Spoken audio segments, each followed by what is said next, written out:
Champions ট্রফির রেশ কাটতে না কাটতেই দামামা বেজে উঠেছে ইন্ডিয়ান প্রিমিয়ার লিগের। সব মিলিয়ে সপ্তাহ দুয়েকও বাকি নেই। এরপর মাঠে গড়াবে ফ্র্যাঞ্চাইজি ক্রিকেটের সবচেয়ে বড় আসর। তবে শেষ সময় এসে দলগুলোর মাথা ব্যথার কারণ হয়ে উঠেছে তারকা খেলোয়াড়দের নাম প্রত্যাহার। ব্যক্তিগত কারণ দেখিয়ে এরই মধ্যে হ্যারি ব্রুক নিজের নাম প্রত্যাহার দিয়েছেন আইপিএলের আসন্ন আসর থেকে। স্বাভাবিকভাবেই দিল্লি ক্যাপিটালসের পরিকল্পনায় বড়সড় ধাক্কা লেগেছে। তবে এখানেই শেষ নয়, আরও অন্তত ৩ জন বিশ্বসেরা ক্রিকেটার হাঁটতে পারেন ব্রুকের দেখানো পথে। এক্ষেত্রে সবার আগে বলতে হয় জোফরা আর্চারের নাম। ২০২৩ সালে আইপিএল খেলেছিলেন তিনি, কিন্তু পরের বছর দেখা যায়নি তাকে।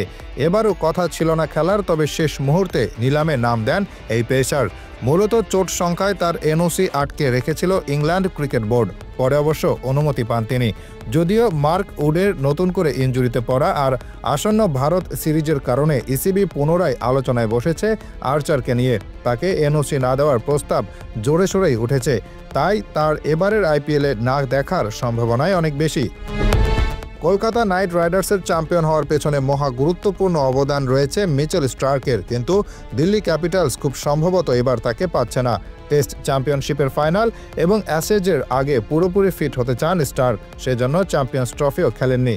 আর এখন তিনি আইপিএলে খেলবেন 2 মাস ধরে, সেই সম্ভাবনা প্রায় তলানিতে। জাতীয় দলের কারণে আইপিএলকে না বলা অবশ্য এই অজি পেসারের জন্য নতুন কিছু নয়। লম্বা একটা সময় তিনি নিজেকে আইপিএল থেকে সরিয়ে রেখেছিলেন স্রেফ আন্তর্জাতিক ক্রিকেটে সেরাটা দেওয়ার জন্য। এবারও হয়তো সেটার পুনরাবৃত্তি ঘটবে। ব্যক্তিগত কারণ দেখিয়ে 2024 আইপিএল খেলেননি অ্যাডাম জাম্পা। তবু মেগা নিলামে সানরাইজার্স হায়দ্রাবাদ দলে নিয়েছিল তাকে, কিন্তু লাভ কতটুকু হয়েছে তা নিয়ে সংশয় জেগেছে। কেননা আইপিএল পরবর্তী জাতীয় দলের সূচির কথা ভেবে নিজের ওয়ার্কলোড ম্যানেজ করতে চাচ্ছেন এই লেগ স্পিনার। যদিও তার নাম প্রত্যাহারের সিদ্ধান্ত এখনও চূড়ান্ত নয়, দ্রুতই হয়তো জানা যাবে সেটা।